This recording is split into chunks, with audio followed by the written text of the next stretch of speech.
La France, en compagnie de l'Espagne et de l'Italie, sont les trois plus grands pays producteurs de vin. L'Italie, avec ses vins tels que l'Amarone, le Ripasso, et le Barolo, et le Super Toscana, et le Prosecco par exemple. L'Espagne, avec son monsieur, la Cava, avec ses vins très corpulents et puissants qui viennent de la Rioja. Et la France, avec l'appellation et la région la plus séduisante et sophistiquée du monde, la Champagne. Je suis Susanne Ochoa. Bienvenue à la beauté du vin. Cabral, depuis 20 ans au Québec, est fier de vous présenter cette émission.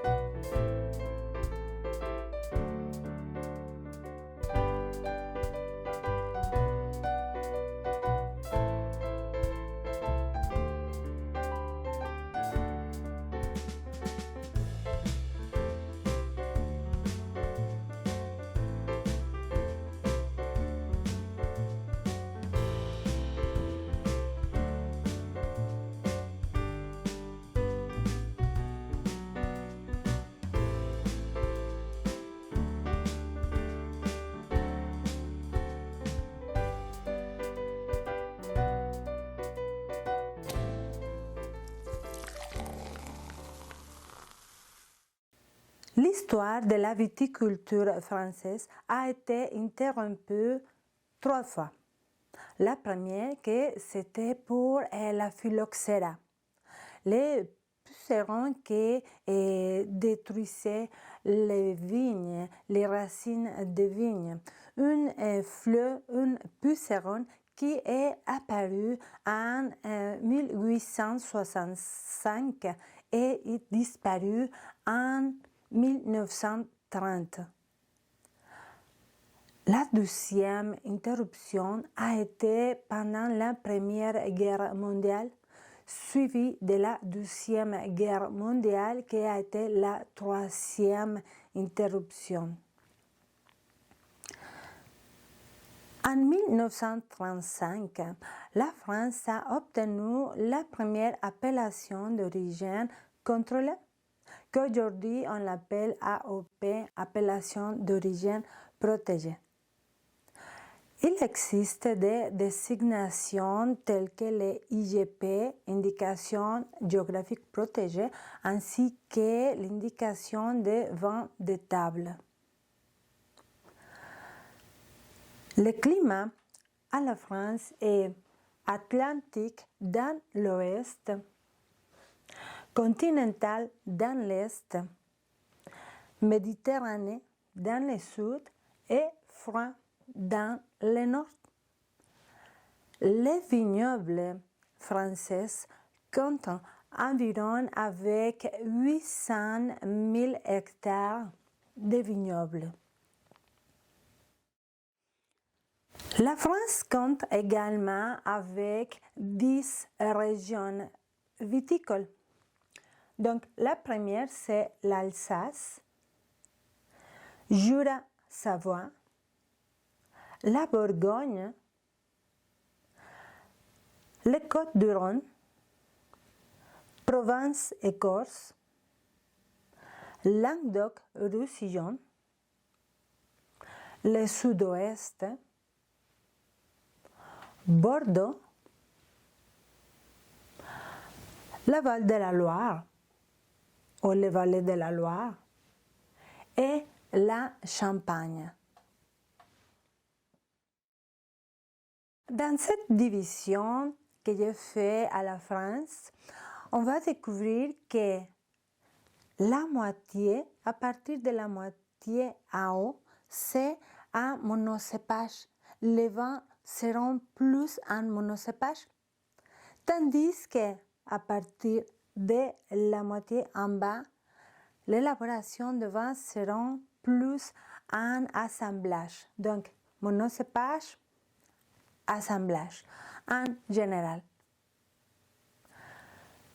L'Alsace, notre première région, va nous offrir surtout des vins à monocépage, des vins blancs secs, des vins rafraîchissants, des vins frais et fruités et floraux surtout.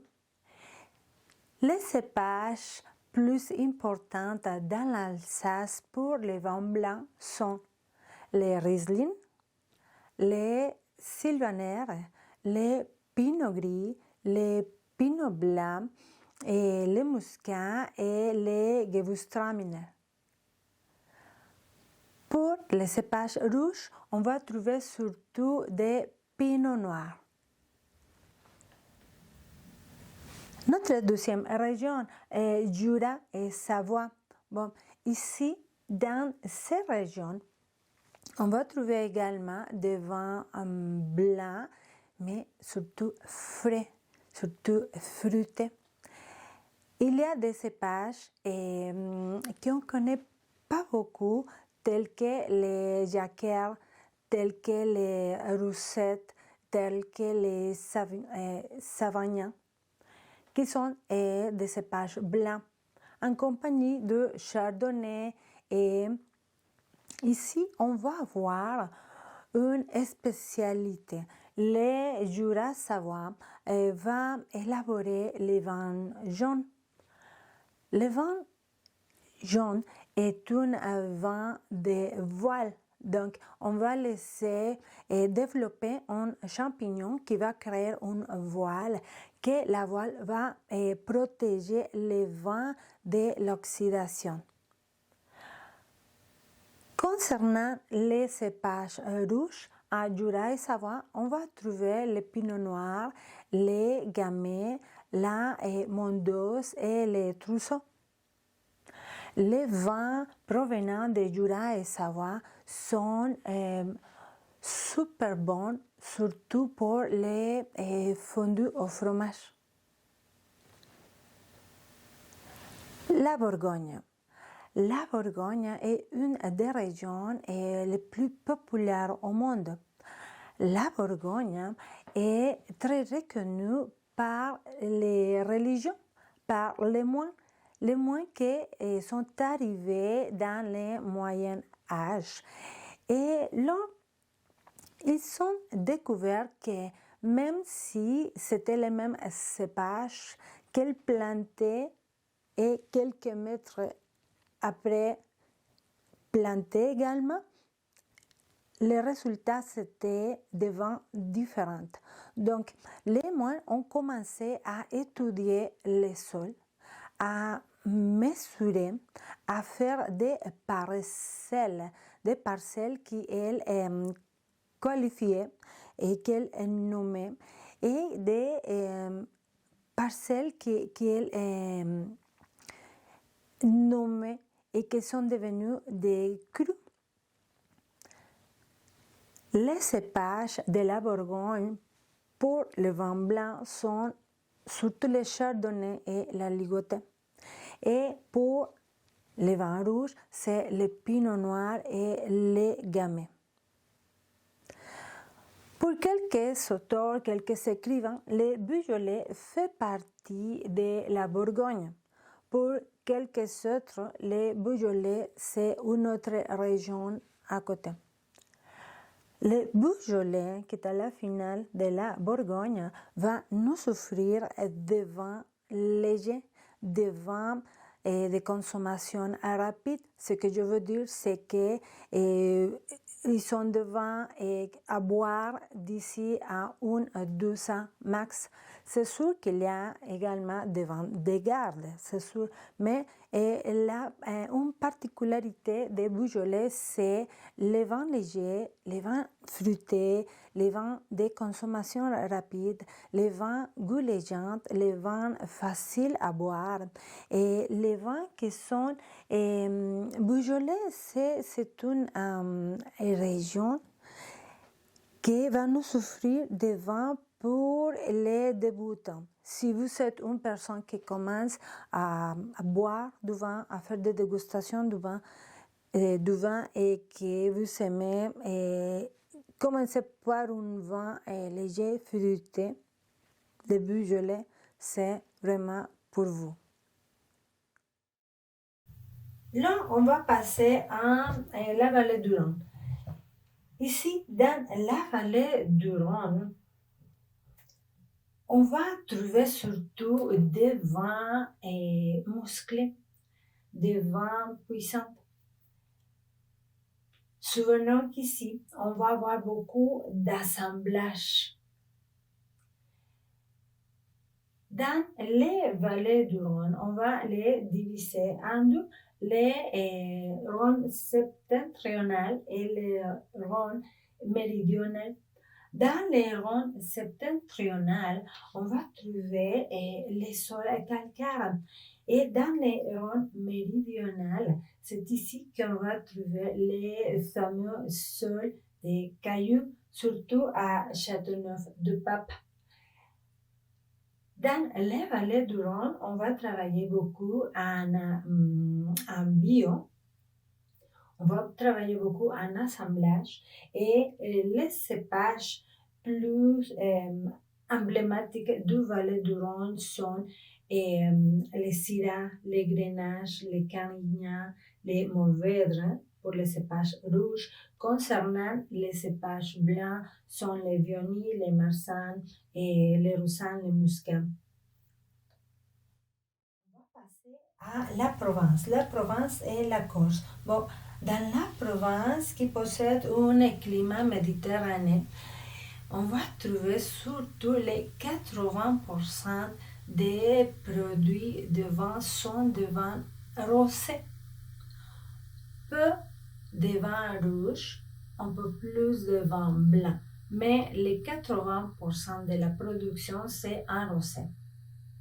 C'est la Provence qui va nous donner les meilleurs rosés de la planète. Ils sont des rosés avec une grande finesse, ils sont des rosés élégants, fruités, une grande gamme de couleurs, de tonalités de rosés. La Corse, nommée également l'île de la beauté, comme de la beauté du vin. La Corse est très populaire pour que ici, on va trouver les plus vieux vignobles plantés par les Grecs. Concernant les cépages, dans la Provence, on va voir les cinsault, les carignans, les mourvèdres pour les cépages rouges. Concernant les cépages blancs, on va trouver l'Ugni blanc, les Vermentino. Les Vermentino également à la Corse et les Nieluccio rouges à la Corse. Languedoc-Roussillon.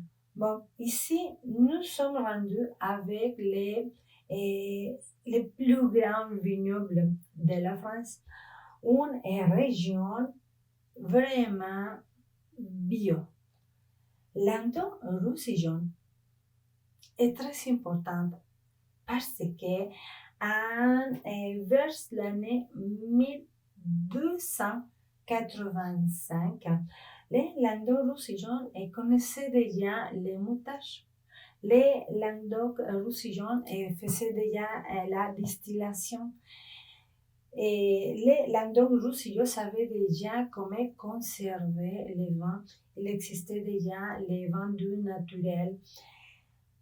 C'est ici à Languedoc-Roussillon qu'environ en 1531, les premières mousses, les premières bulles ont né ici 100 ans avant la Champagne. À Languedoc-Roussillon, on va trouver beaucoup de domaines qui travaillent en bio, mais une des particularités en plus de travailler en bio, c'est que les vins rouges vont dégager des arômes de garrigue, des arômes de champs d'herbe, des arômes des romarin, du thé, des lauriers, d'eucalyptus par exemple. Ils sont les arômes très caractéristiques des vins de Languedoc-Roussillon. Concernant les cépages, en rouge, on va trouver les grenages, les cinsault, le mourvèdre, et le syrah, le nieluche. Pour les cépages blancs, on va trouver les marsanne, les pitbull blancs, et les roussanne, la malvoisie et le muscat. Maintenant est le tour le sud-ouest. Dans le sud-ouest de la France, on va trouver des vins vraiment puissants, vraiment corpulents, vraiment musclés. Surtout si le vin est élaboré avec du Malbec, de Mossac et les tamins. C'est ici que moi, je prends le vin pour le Québec, pour la nourriture québécoise, pour la chasse, parce que les vins du sud-est de la France sont tellement puissants qu'ils peuvent bien supporter une viande puissante comme la viande d'orignal, comme la viande de castor, comme la viande d'ours, par exemple. D'ours, par exemple. Donc, si vous cherchez du vin puissant, tannique, et vraiment musclé, corpulent, capitaux, le sud-ouest de la France. Et concernant les vins blancs sont très, très, très rafraîchissants. Et vous savez, le type de vin blanc que vous prenez un verre et vous prenez deux, vous prenez trois. Vous ne pouvez pas rafraîchissante et succulente. Concernant les cépages blancs, on va trouver les colombards, et la folle blanche, et les grosses mansac, les petites mansac également. Bordeaux. Bon, la région de Bordeaux, très aimée par le Québec. Bordeaux va nous offrir des vins riches, des vins avec beaucoup de matière, des vins fruités, des vins aromatiques, des vins élégants. Tout le monde aime le Bordeaux. Les cépages rouges en Bordeaux sont les Cabernet Sauvignon, les Cabernet Franc, les Merlot, les Malbec, les Petits Verdot. Pour les cépages blancs sont les Sauvignon blancs, les Sémillon, surtout pour faire les vins liquoreux, le Muscadet et l'Ugni blanc. On va à notre région numéro 9, que c'est les vallées de la Loire. Bon, ici, on va trouver tous les châteaux de la France. On va trouver une des plus élégantes régions de la France. Tous les châteaux sont ici et même la vallée de la Loire est un patrimoine de l'UNESCO. La vallée de la Loire est la première région productrice de vin blanc et la deuxième région productrice de vin mousseux après la Champagne. L'élégance totale. Les vallées de la Loire vont nous offrir une variété également de types de vins blanc, rouge, rosé, liquoreux, sec, demi-sec, beaucoup de cultures bio, beaucoup. Dans les vallées de la Loire, assemblage, monocépage.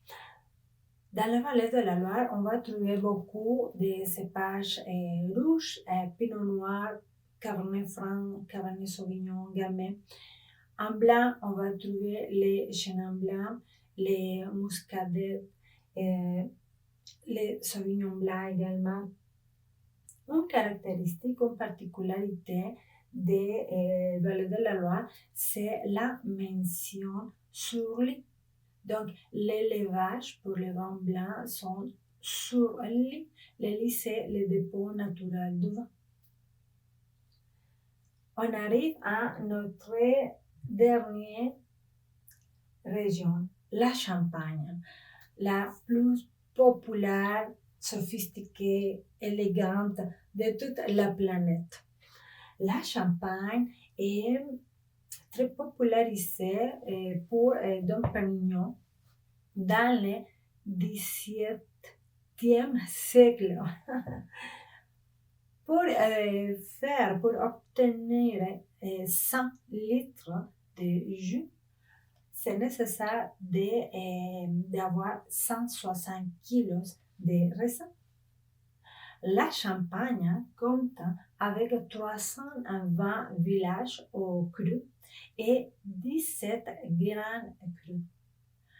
La Champagne, le monsieur le plus populaire du monde, est exporté à plus de 190 pays. Et les pays plus consommateurs de champagne sont la Grande-Bretagne, les États-Unis, l'Allemagne et l'Italie. L'Italie qui a le Prosecco qui s'est beaucoup plus vendu que la Champagne même, mais l'Italie est dans la 4e place des consommateurs de champagne. Les cépages à la Champagne sont le Pinot Noir, le Pinot Meunier et le Chardonnay. Souvenons qu'à la Champagne, on fait également les blancs de blanc et les blancs de noir.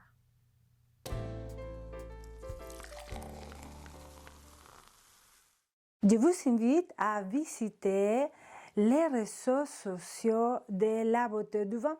Donc, si on commence avec la beauté du vin Facebook, vous serez au courant des événements qui viennent de commencer tranquillement.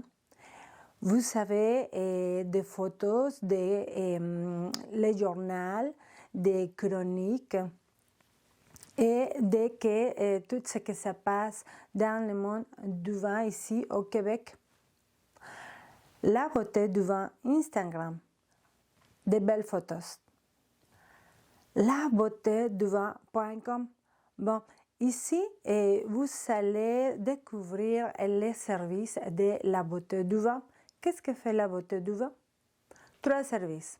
La production d'émissions de télévision, la couverture des événements nationaux ainsi que l'international et les dégustations, les soirées corporatives, les 5 à 7. Donc, si vous voulez offrir un cadeau à vos employés, à votre équipe de travail, à votre entreprise, contactez labeauteduvin.com et vous allez découvrir des différents forfaits à partir de $49.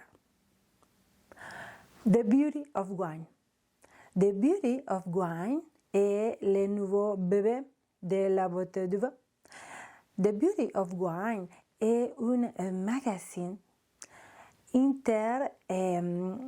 interculturel, multiculturel, un magazine multilinguistique parce que les écrivains sont des professionnels de différentes nationalités. Donc, The Beauty of Wine est écrit en différentes langues. Si vous aimez lire des bons, des belles et des véridiques chroniques, allez thebeautyofwine.com. En plus, même s'ils sont écrits en de différentes langues, vous pouvez les traduire dans votre langue maternelle.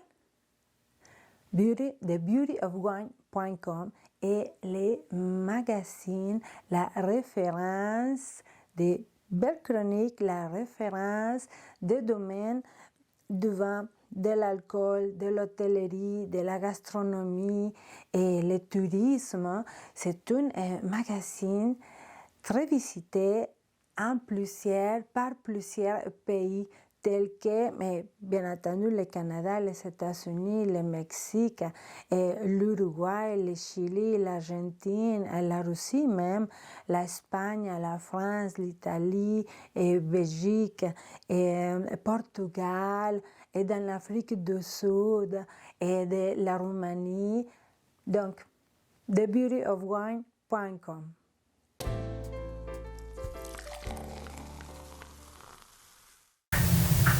Et maintenant, les suggestions de vin.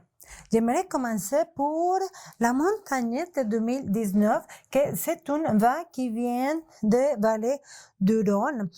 La Montagnette 2019 est un vin rouge qui va vous offrir une sécheresse en bouche. Donc, est un vin sec, est un vin épicé, est un vin fruité, est un vin qui va dégager des fruits rouges en confiture, également et de la violette. C'est un vin corsé, charnu, aromatique et sec. Mon prochain est un vin qui vient de Bordeaux. Donc, l'Oden Les Jardins 2020. Il s'agit d'un vin biologique, d'un vin avec beaucoup de matière. C'est un assemblage de Merlot et de Cabernet Sauvignon. Et il va nous offrir des arômes de fruits rouges, de cassis, de cerises. C'est un vin sec, corsé, intense, aromatique, beaucoup de matière, beaucoup de fruits et qui ira très très bien avec peu importe quoi, même toute seule, succulente. Le prochain, un champagne. Bon, voici la champagne Canard du Chêne, cuvée Léonie. Il s'agit d'un champagne brut. Ce champagne Canard du Chêne est issu majoritairement de Pinot Noir. 50% de cépage Pinot Noir, 25% de Pinot Meunier et 25% de Chardonnay. C'est un champagne avec des petites et des intenses et beaucoup petites bulles, un champagne qui va développer des arômes de brioche, un champagne très rafraîchissant qui ira très bien soit à l'apéritif, soit pour finir la soirée, ou soit pour accompagner un plat de résistance comme la viande rouge par exemple, parce que il y a beaucoup plus de cépages rouges ici. Merci beaucoup pour cette émission. À la semaine prochaine. Cabral, depuis 20 ans au Québec, est fier de vous présenter cette émission.